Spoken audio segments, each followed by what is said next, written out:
Deus te guarde, te proteja e te faça companhia. Muito bom dia! E que essa quinta-feira feriado seja produtivo e abençoado para todos nós. Vamos continuar trazendo a melhor informação para você que liga e se liga junto com a gente todo dia aqui na Rede Record de Televisão. Câmeras de segurança registraram o momento em que um policial militar, a paisana, foi abordado e morto durante uma tentativa de assalto. Acompanhe.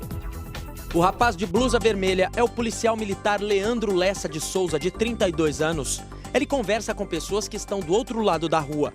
Tudo está calmo até que o bandido aparece no canto direito do vídeo e se aproxima. O ladrão saca uma arma e aponta para o policial. Leandro tira os pertences do bolso e entrega ao criminoso. O PM abre os braços, sai de perto, mas em seguida reage. Os dois começam a brigar. A outra câmera mostra quando o bandido bate no poste e o policial cai na sarjeta. O ladrão, de blusa listrada e boné, foge correndo. Durante a briga, Leandro levou 2 tiros. Ele foi levado para o hospital, mas não resistiu. Na hora do assalto, o policial fazia bico como segurança em uma empresa. O latrocínio, roubo seguido de morte, foi por volta das 10h30 da manhã, na rua Barão de Loreto, no bairro do Ipiranga, zona sul de São Paulo. Leandro também trabalhava como policial militar na região. Moradores do local reclamam da violência. Um deles conversou com a repórter Fabiola Gadelha. Tem a mãe que foi buscar filho na escola, o cara arrancou de dentro do carro e levou o carro. Meia hora depois levaram outro. A Polícia Civil esteve no local e já pediu as imagens das câmeras de segurança para identificar o bandido que matou Leandro. O Ipiranga é um dos bairros mais tradicionais da capital paulista. Mas quem mora aqui já não aguenta mais ser assaltado a qualquer hora. 7 horas da manhã, 6h30, meio-dia, 2 horas. É assim, virou terra de ninguém aqui. Exatamente, virou terra de ninguém, rotina e, lamentavelmente, apenas nesta semana, esse é o 3º caso em que nós mostramos para você em que policiais, a paisana, são assaltados, reagem ao assalto e acabam perdendo a vida, lamentavelmente. Ontem nós mostramos para você aqui, um dos destaques do nosso giro pelo Brasil, não é? Que 2 adolescentes foram mortos no Rio de Janeiro simplesmente porque tinham entrado em uma comunidade rival. De acordo com a investigação, os meninos de 16 e 14 anos foram até o local para comprar um cavalo, já que eles trabalhavam como carroceiros. Mas, para os traficantes, a ida deles ao morro foi considerada uma invasão. Veja agora a reportagem completa. Sob a mira de uma pistola, os garotos recebem ordens dos traficantes. Fala que é nós, menor. Fala que é nós. Fala, é o bonde do Catatal da Palmeira. Um dos adolescentes é Alexandro Guimarães Júnior, de 16 anos. O outro, Douglas de Souza, de 14. Os dois foram torturados e mortos logo depois dessa gravação. As imagens foram feitas com o celular de uma das vítimas e publicadas em redes sociais pelos criminosos. Eu vi o vídeo dele, essa memória não sai da minha cabeça porque tanta covardia que fizeram com meu irmão. Os garotos eram moradores do Morro do Estado, em Niterói. Segundo a polícia, trabalhavam como carroceiros e foram negociar a compra de um cavalo numa comunidade dominada por uma quadrilha rival. Isso teria sido considerado uma invasão de território e eles acabaram vítimas de uma emboscada. Os corpos foram encontrados em uma comunidade vizinha. A disputa por pontos de venda de drogas vem elevando o número de assassinatos no município. Foram 12 só em março, o triplo do registrado em outros meses. A polícia tenta agora identificar os traficantes envolvidos na morte dos adolescentes. O Disque Denúncia oferece recompensa a quem der informações que levem ao chefe da quadrilha. A família de Alexandro espera uma resposta das autoridades. Só eu sei a dor que eu estou sentindo. Que guerra é essa? Que mundo é esse? Que triste história. 2 garotos, adolescentes, que foram buscar ali, negociar, né, um cavalo, justamente um sustento, talvez, para a família. Eles foram ali buscar algo em que eles pudessem trabalhar, já que eram carroceiros. Lamentavelmente, uma história em que só aqui no Brasil é que acontece uma história dessa, infelizmente. Um italiano que mora e trabalha no Brasil foi preso em flagrante. Ele é suspeito de produzir e vender cocaína para a alta sociedade carioca. Veja. O endereço não podia ser mais refinado. Leblon, bairro mais caro do Rio. Mas quem morava neste prédio, um homem apontado como traficante de drogas. O acusado é este italiano. Gaetano Mafisoli, de 56 anos, não desconfiava, mas estava sendo monitorado pela polícia. Segundo as investigações da polícia, o italiano fornecia cocaína para a alta sociedade carioca, além de artistas nacionais e internacionais. Ele era conhecido por vender a droga com alto grau de pureza, por isso era o traficante mais requisitado pelos usuários de alto poder aquisitivo. Gaetano foi preso em flagrante quando ia entregar uma carga de cocaína neste estabelecimento comercial na rua Dias Ferreira. O local reúne restaurantes e bares tradicionais. No monitoramento, os policiais da Delegacia de Combate às Drogas descobriram que Gaetano trabalhava como motorista executivo neste hotel de luxo no Arpoador. Como ele já trabalhava nessa função há muitos anos, ele foi ampliando a rede de relacionamentos dele justamente com clientes de classe média alta, né, e que tem realmente um grande poder aquisitivo. No apartamento do italiano, a polícia apreendeu R$40 mil em espécie, além de um tablete de cocaína pura, já preparada para a venda. Cada saquinho com a droga custava R$200. Na garagem estavam uma moto importada e um veículo de luxo. Gaetano será indiciado pelo crime de tráfico de drogas e vai ficar preso aguardando o julgamento.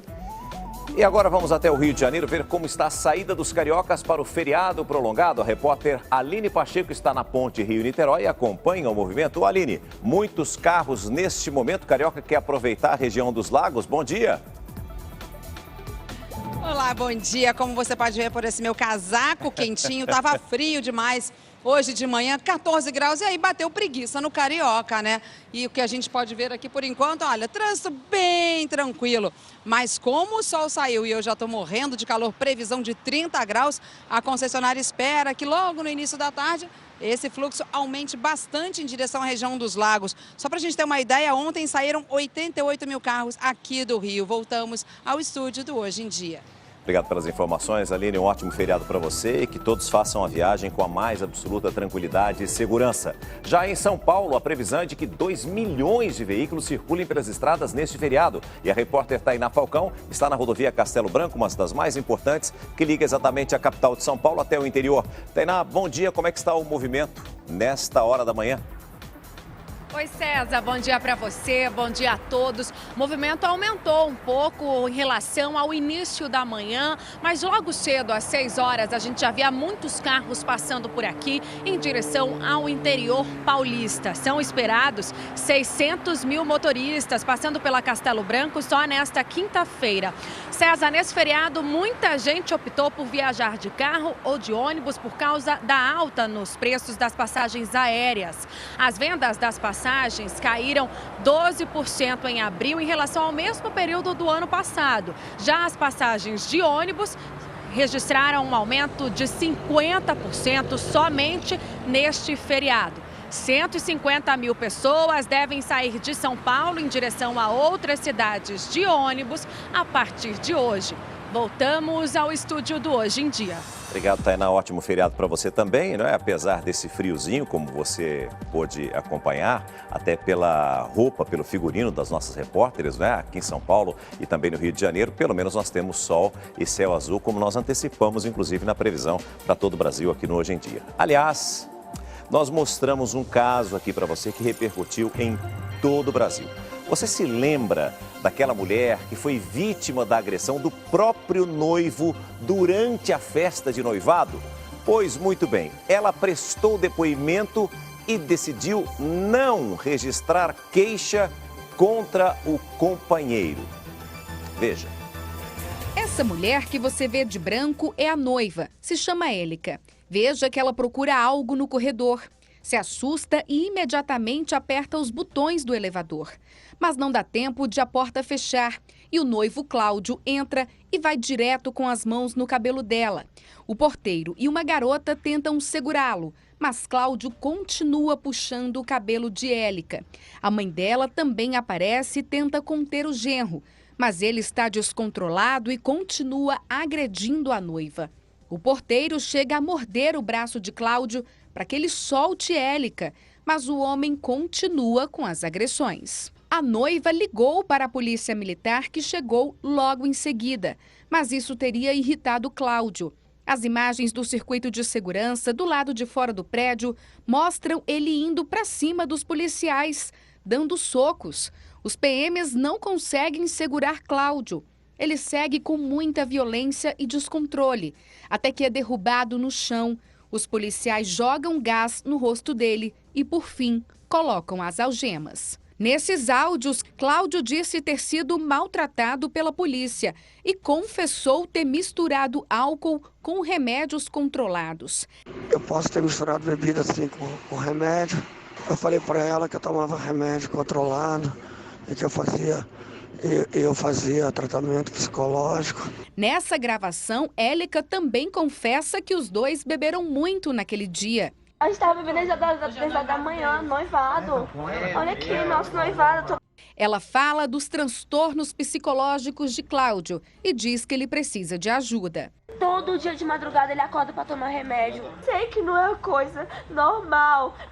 A gente se lidar com depressão, lidar com problemas psicológicos, não é brincadeira.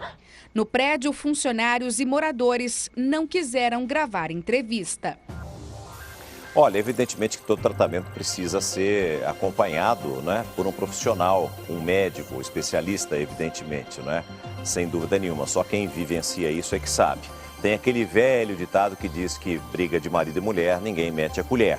Mas não é possível que as pessoas, não estou falando somente deste caso, mas não é possível que a mulher fique submissa sempre a agressões dadas pelo companheiro, né? Até porque, para quem não sabe, o Brasil é o 5º país no mundo onde mais se mata a mulher. Você sabia disso? É verdade, o homem mata muito a mulher aqui no Brasil. Nós estamos em 5º lugar no ranking mundial. É um absurdo, nós precisamos mudar isso e somente através de denúncia. A mulher muitas vezes tem medo, mas tem que denunciar sim, tem que fazer o boletim de ocorrência para que a gente possa tentar diminuir esse índice de violência. Por falar nisso, a polícia prendeu o guarda municipal suspeito de mandar matar a própria mulher. O advogado dele, que estaria atrapalhando as investigações, e outros 2 suspeitos de participação no assassinato também foram detidos. O jornalismo da TV Record teve acesso às imagens que mostram o advogado do guarda municipal conversando com uma pessoa ligada à família da vítima. O advogado foi um dos detidos na operação que cumpriu 3 mandados de prisão e 7 de busca e apreensão. Os agentes revistaram as casas dos suspeitos. Joias, documentos, dinheiro, computadores e celulares foram apreendidos. De acordo com a polícia, os suspeitos trocavam constantemente de aparelhos telefônicos para não deixar pistas. Alguns objetos estavam dentro deste cofre, encontrado na casa da vítima, onde o marido, principal suspeito do crime, continuava morando. A analista judiciária Patrícia Manhães Gonçalves Matos, de 42 anos, foi assassinada dentro do próprio carro na sede da Guarda Ambiental de Campos, no início de abril. Não é descartada a hipótese de crime passional, já que o Enderson Matos mantinha um relacionamento extraconjugal há mais de 1 ano, caso que continuou depois da morte de Patrícia. Em todo momento ele nega qualquer desses fatos que foram provados. Foi essa uma das razões da prisão dele. Ele negava relações pessoais, negava relações extraconjugais, negava comparecimento em determinados locais. No dia do crime, o marido conversou várias vezes por telefone com outro guarda municipal que já tem passagens por homicídios e também é suspeito de participação em vários crimes no Parque São Mateus, aqui em Campos. A última ligação entre eles aconteceu 3 minutos antes do assassinato. A vítima também tentou falar por telefone com o marido, mas ele não atendeu a ligação. Segundo as investigações da polícia, ela foi assassinada por um terceiro homem e foi atraída ao local do crime para ser morta. O suspeito de ter efetuado os disparos foi detido na operação. Também havia um mandado de prisão para o guarda municipal que teria contratado o atirador, mas ele já estava preso desde semana passada por outro ato ilícito. Estamos apenas, diante dessas contradições, investigando essas suspeitas que nós temos. Você se lembra daquele caso em que um bebê foi morto com um tiro dentro do carro da família no Rio de Janeiro? Eles voltavam de uma festa quando o veículo teria sido perseguido pelo carro do atirador. Pois muito bem, a polícia prendeu os suspeitos de matar a criança. Veja. Renato da Silva Fogos Lima, 23 anos, foi quem atirou contra o carro onde estava o bebê Juan Rodrigues. Jonathan Dias da Silva, de 19, pilotava a moto. Essas imagens mostram os dois roubando pessoas no mesmo local onde aconteceu o disparo que matou a criança. Quando o atirador se dirige até a moto para subir na garupa da moto, se aproxima um veículo, um Vectra prata, da moto. Ele se sentiu ameaçado e disparou em direção a esse veículo. Por fim, acabou errando esse alvo primário e acertou um alvo secundário. A polícia chegou aos suspeitos depois de localizar essa moto. O proprietário disse que havia emprestado o veículo para Renato e Jonathan. No momento que eles emprestaram a moto, perceberam que eles estavam armados e logo em seguida eles abandonaram a moto e fizeram contato com o proprietário, exigindo que o proprietário fizesse um registro de roubo, que mentisse na delegacia dizendo que foi roubado para que a gente não chegasse a eles. Jonathan e Renato disseram que estavam assaltando na região para pagar dívidas, mas essa versão não convenceu a polícia. Para os investigadores, ambos são criminosos frios e violentos. Já foram condenados por tráfico e associação ao tráfico e deixaram a cadeia recentemente. A polícia investiga a morte de um advogado que tentava impedir o despejo de famílias de um prédio em Santa Catarina. 5 policiais militares estariam envolvidos no crime. Veja. As imagens gravadas por uma testemunha mostram o início da confusão. Este homem chegou acompanhado de 5 policiais militares à paisana. Ele teria apresentado um falso mandado de reintegração de posse. Devolve a chave. O advogado Roberto Caldarte, de 42 anos, foi agredido e morreu na hora. Ele estava no local para defender os moradores deste prédio em Palhoça, que é alvo de uma disputa judicial. De acordo com as investigações, os inquilinos eram ameaçados de despejo por um suposto oficial de justiça. O comando da Polícia Militar informou em nota que os policiais não estavam a serviço da corporação. Eles foram afastados das funções e tiveram a prisão temporária decretada. Em depoimento, os 5 PMs confirmaram que estiveram no local. A investigação tenta identificar quem é o responsável pelos golpes que mataram o advogado. A OAB afirmou que o assassinato de um profissional no exercício da advocacia é um atentado contra o Estado. Isso, a nosso ver, é milícia. Isso, a nosso ver, eles não estavam trabalhando como segurança, estavam trabalhando como capangas. Pelo menos 12 pessoas foram detidas, na maioria idosas, em uma casa clandestina de bingo. No local também funcionava um lava-rápido e um estacionamento. À primeira vista, lava rápido e estacionamento. Mas nem todo mundo vinha atrás desses serviços. Nos fundos do pátio, atrás do escritório, funcionava uma salinha improvisada para o jogo ilegal. Este senhor, que se apresentou como gerente do estacionamento, disse que desconhecia a existência de uma jogatina. Eu não acho que é uma boa oportunidade de se defender, alguma coisa? Mas aqui nós não temos que defender, nós é estacionamento, amigo. Mas essas imagens mostram o bingo com 37 máquinas caça-níqueis disponíveis para a jogatina. Segundo os apostadores, até rodadas de bingo com cartela eram promovidas eventualmente. A polícia chegou ao estacionamento depois de uma denúncia anônima. Para entrar e jogar, o mínimo de dificuldade. Bastava o apostador dizer o nome da pessoa que indicou o lugar. Quase sempre era o mesmo nome. O horário mais movimentado aqui era no período da tarde, quando as senhoras do bairro enchiam o salão de apostas. Foi preciso de uma base móvel da Polícia Militar para levar todos os apostadores para a delegacia. A maioria idosas que costumavam passar a tarde em frente às máquinas caça-níqueis. 12 pessoas prestaram depoimento à polícia, entre funcionários e apostadores. Os clientes assinaram um termo circunstanciado de ocorrência e, em seguida, foram liberados. Nenhum deles quis gravar entrevista sobre o fechamento da casa. Segundo a polícia, os donos do Lava Rápido não foram encontrados. O ponto de jogatina ficava na Rua Orfanato, na Vila Prudente, zona leste da capital, e funcionava há pelo menos 2 meses, aberta o dia todo, até às 10 horas da noite. Nem mesmo os clientes que usavam outros serviços do lugar haviam percebido os negócios obscuros dos proprietários. Vocês estacionam o carro aí? É, porque eu tenho uma lanchonete ali. Vocês sabiam do bingo que tinha aí dentro? Não, tinha uma ideia disso daí. Todos nós queremos ter um imóvel próprio. É o sonho de todo brasileiro, mas nem todas as pessoas conseguem realizá-lo. Uma construtora é suspeita de vender os mesmos apartamentos e salas comerciais para mais de um comprador ao mesmo tempo. É isso mesmo. Algumas unidades foram vendidas mais de uma vez. E isso não é tudo. Algumas obras estão paradas há anos. Veja. Apartamentos e salas comerciais nos mais valorizados endereços de São Paulo. E um golpe milionário. Que eles vendiam para 2, 3, 4 pessoas a mesma unidade. A lista de imóveis à venda é extensa. São 1.680 unidades em construção. E os futuros proprietários desesperados.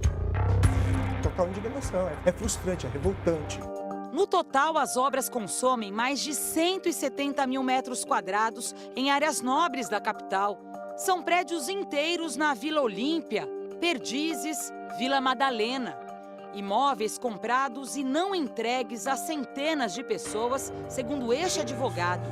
As vítimas, comerciantes de médio e grande porte, empresários, executivos, juízes e até desembargadores do Tribunal de Justiça. Eu penso que é o maior golpe imobiliário de São Paulo. Em torno de 300 pessoas lesadas que compraram em duplicidade o mesmo imóvel.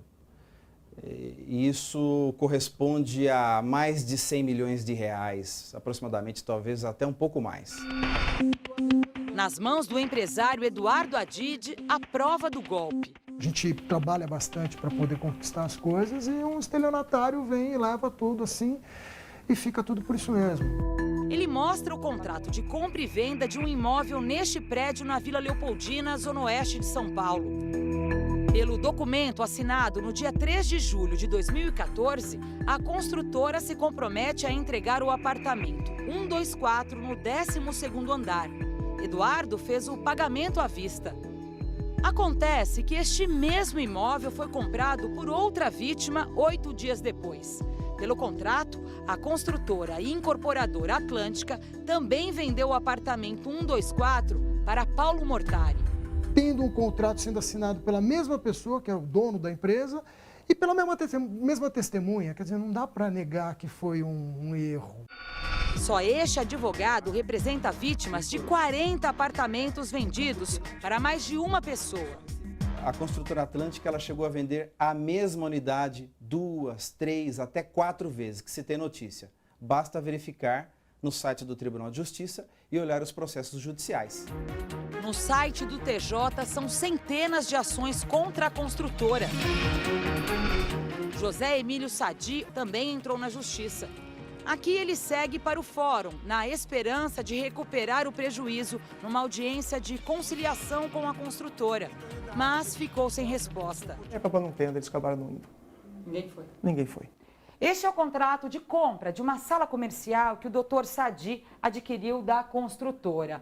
O cirurgião dentista se planejou durante anos para deixar o aluguel aqui deste imóvel, que consome 30% do orçamento dele. O prejuízo do Dr. Sadi já ultrapassa os R$300 mil. Numa das reuniões eu implorei para o Dr. Jaime não me deixar na mão, para ou devolver meu dinheiro, ou ver outro apartamento, ver qualquer coisa para mim. E realmente depois disso nunca mais consegui encontrá-lo. Jaime Serebrenic é o dono da construtora, que assina todos os contratos duplicados. De acordo com as vítimas, ele participa ativamente das vendas. Na maioria dos imóveis, as obras estão paradas ou seguem em ritmo lento. Quantos funcionários aí, mais ou menos? 3? Só 3? Qual a previsão de ficar pronta? Nesse outro endereço, que fica numa rua badalada, na Vila Olímpia, nosso produtor registrou mais um prédio inacabado. Boa parte dos apartamentos foi vendida para mais de uma vítima e muitas vezes o pagamento foi à vista. O seu Mohamed foi lesado em 4 empreendimentos, um prejuízo de cerca de R$2 milhões. Ele pretendia usar a renda dos imóveis para complementar os ganhos durante a aposentadoria. Mohamed conseguiu na justiça uma decisão que proibia a construtora Atlântica de entregar para qualquer proprietário os imóveis que ele comprou. Mesmo com a determinação judicial, a construtora não cumpriu a ordem e, há menos de um mês, realizou uma assembleia para constituir o condomínio aqui no prédio.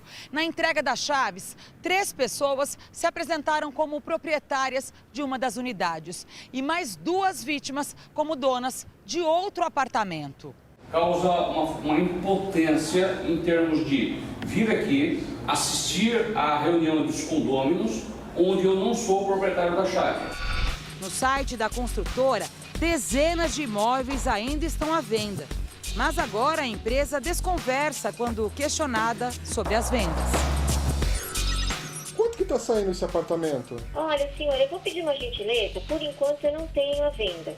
Mas se eu tiver alguma coisa à venda, eu entro em contato com o senhor. Você quer deixar o seu telefone? E na região, você tem outros apartamentos para me oferecer? Não, no momento, senhor, nada para oferecer.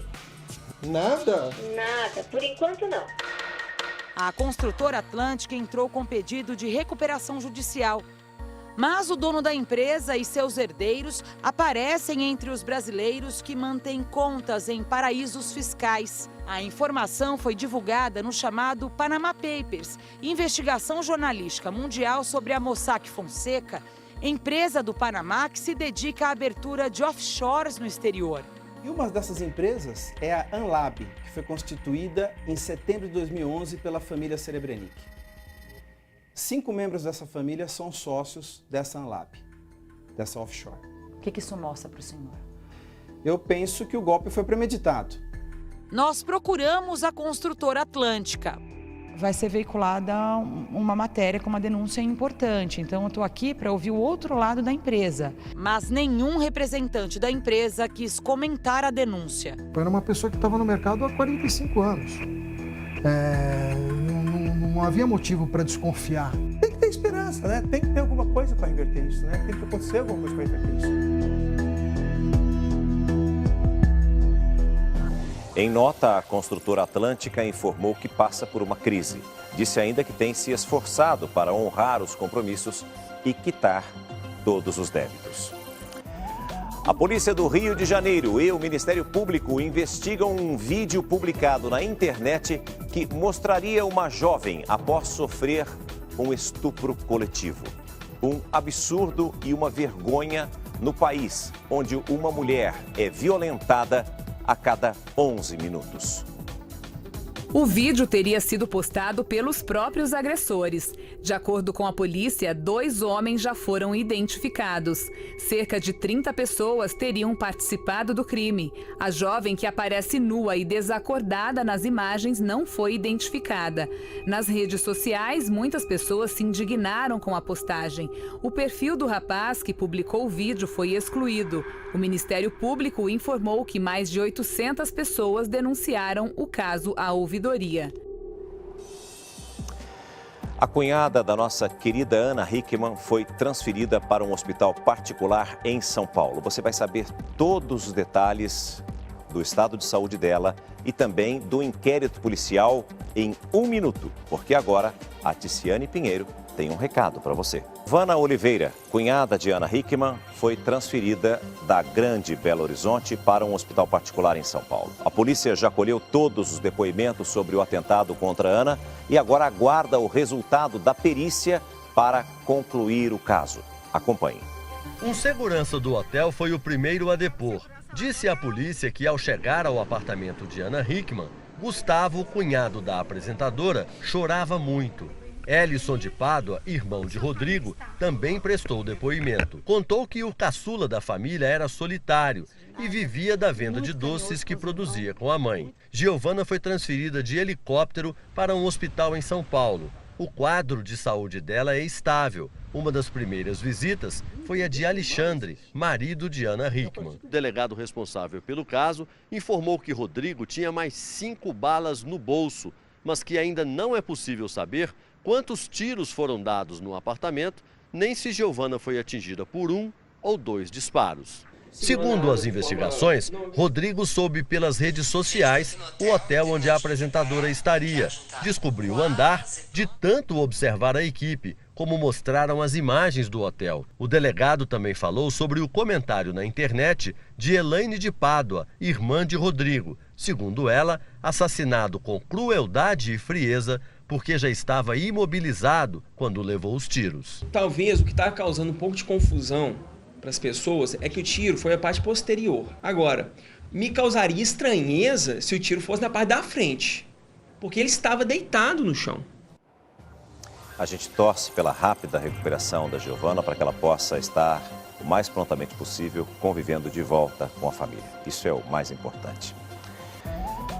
Para espantar o frio, muita gente recorre aos aquecedores, mas todo cuidado é pouco na hora de usá-los dentro de casa. O uso exagerado desses aparelhos, preste atenção, pode fazer mal à sua saúde.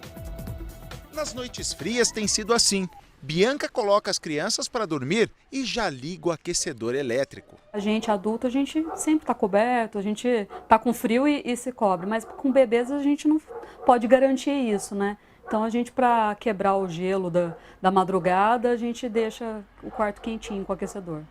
Tem razão, com essas temperaturas baixas, o aquecedor, seja a óleo, seja com resistência, deixa o ambiente mais confortável. Mas é preciso ficar atento à segurança. A instalação correta pode evitar superaquecimento e incêndio. Normalmente, as tomadas, que nós chamamos de tomada de uso geral, ela tem uma capacidade, um limite para 1.000 watts, 1.200 watts em média.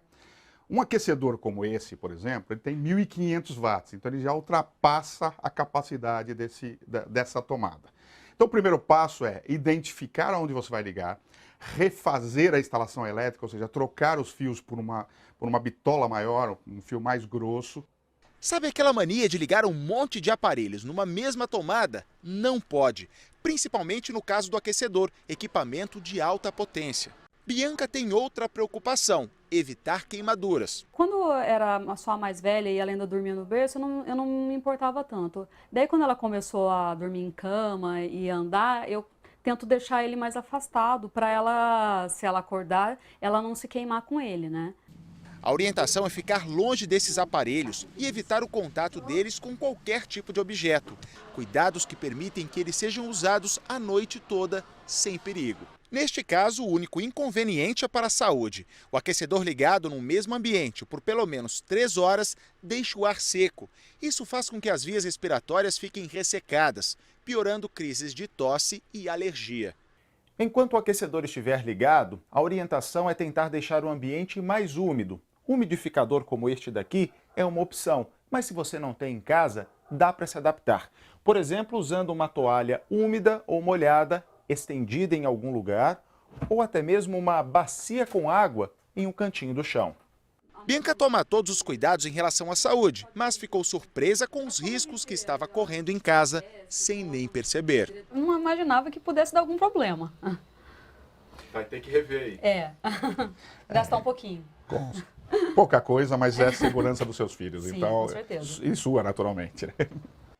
E agora você vai acompanhar uma imagem impressionante. Um transformador subterrâneo explodiu e assustou os moradores. Veja como tudo aconteceu. Os bombeiros foram chamados por causa da fumaça que saía de um bueiro em São Petersburgo, no estado americano da Flórida. Foi um transformador da rede elétrica, que é subterrânea, que pegou fogo. Os bombeiros isolaram a calçada e desligaram a energia elétrica. Mas, de repente, ouviram aquela explosão. O transformador explodiu e jogou a tampa do bueiro longe. Alguns prédios ficaram com os vidros quebrados e acabou a energia na região. A explosão gerou uma onda de solidariedade. Restaurantes e comércios das proximidades que não foram afetados pela queda de energia ofereceram o uso de freezers para que a comida dos concorrentes não estragasse. Ninguém ficou ferido e uma pessoa precisou ser resgatada de um elevador por causa da falta de energia. Ainda não se sabe a causa da explosão.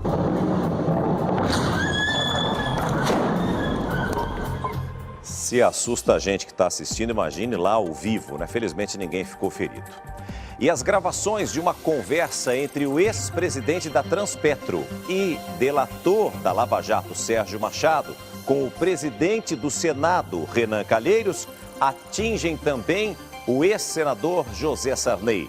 Mais uma vez, as conversas giram em torno do medo dos políticos com o avanço da Lava Jato e a necessidade de tentar frear a operação.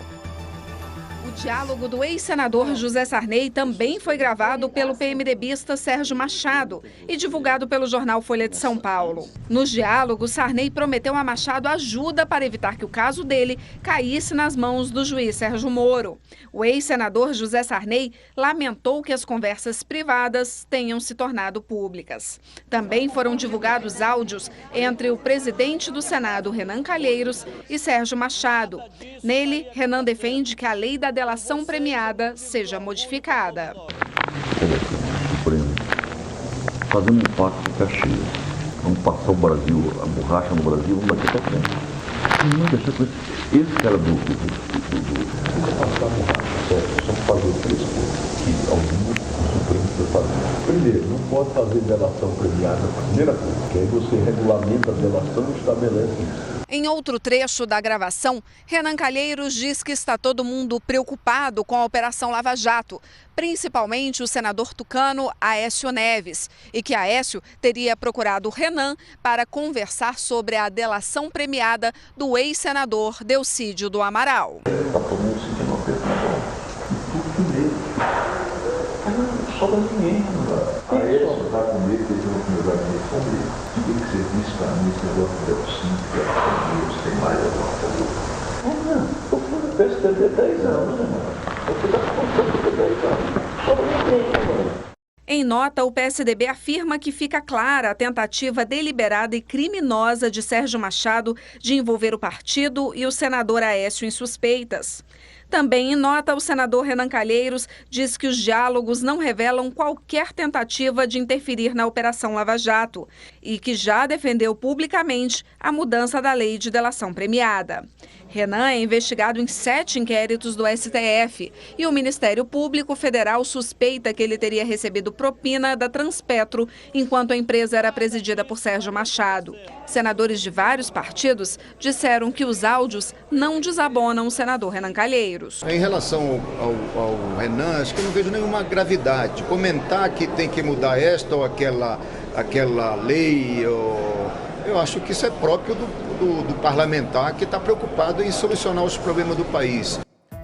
O PT quer parar o processo de impeachment da presidente Dilma até que seja feita uma análise das gravações que envolvem o senador Romero Jucá. Já o presidente da comissão garante que os trabalhos seguem o ritmo normal.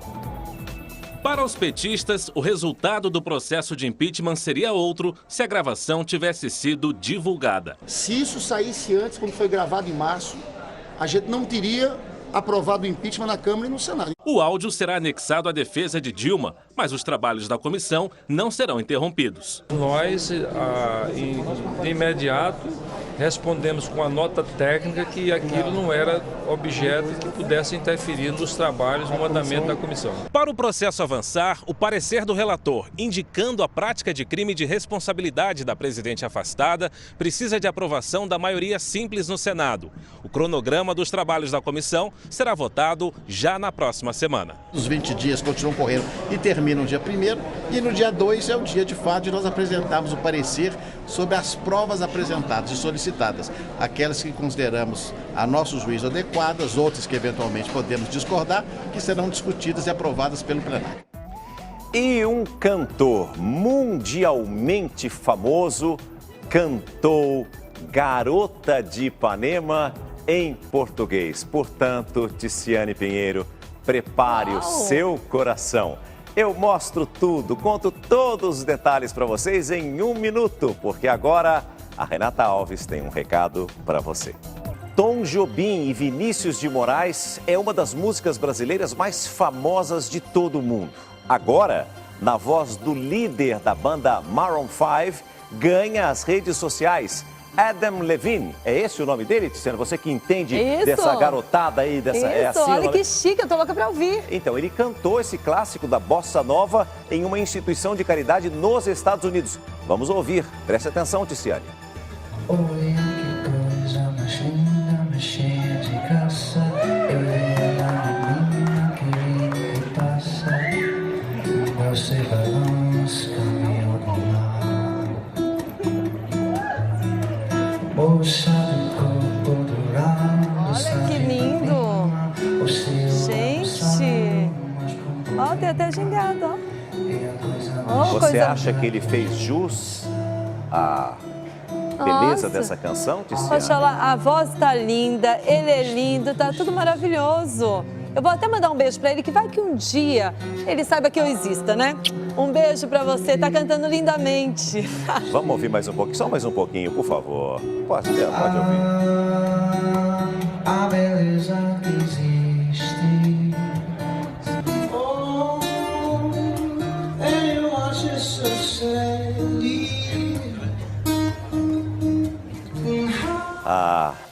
Essa canção é linda, é maravilhosa, né? O Brasil tem um lado positivo extraordinário, mas tem um outro lado, né? Da corrupção. Quantas e quantas obras nós já tivemos no passado, na Copa do Mundo recentemente, agora para a Olimpíada, denúncias de superfaturamento e tudo mais, né? Obras que inicialmente custam isso e depois acabam custando o dobro, o triplo, muito mais do que isso. Preste atenção. Depois de 17 anos de construção, será inaugurado na próxima semana o maior túnel do mundo. Um detalhe, quando ele foi projetado há 17 anos atrás, ele tinha um preço e tinha um tempo para ser construído. Ele demorou exatos 17 anos e custou o mesmo preço que ele foi projetado 17 anos atrás. Incrível, né? Dá só uma olhada. O túnel ferroviário de Gotardo vai atravessar os Alpes Rochosos e ligar Zurique, na Suíça, a Milão, na Itália. Através dele, o trajeto de trem, que normalmente leva 4 horas e meia, será reduzido em 2 horas, a uma velocidade que pode atingir 240 km por hora. A obra vai ainda unir países vizinhos aos portos do Mar Adriático.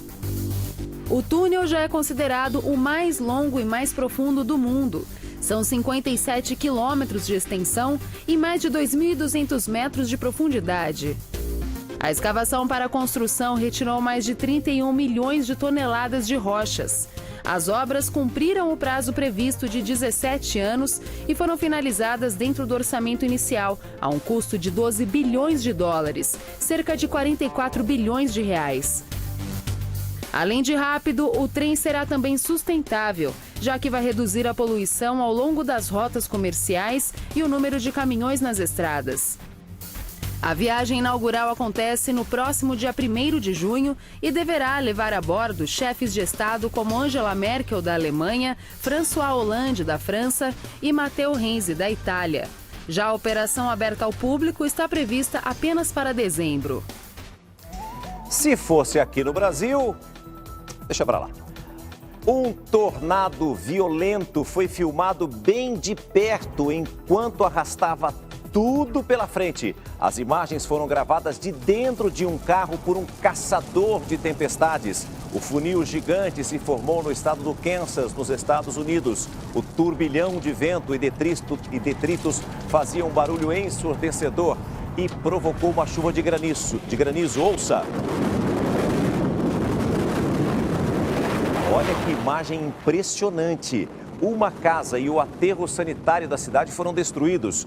Uma pessoa morreu e 2 ficaram feridas. Nessa época de primavera no hemisfério norte, os tornados costumam ser comuns na região central do país.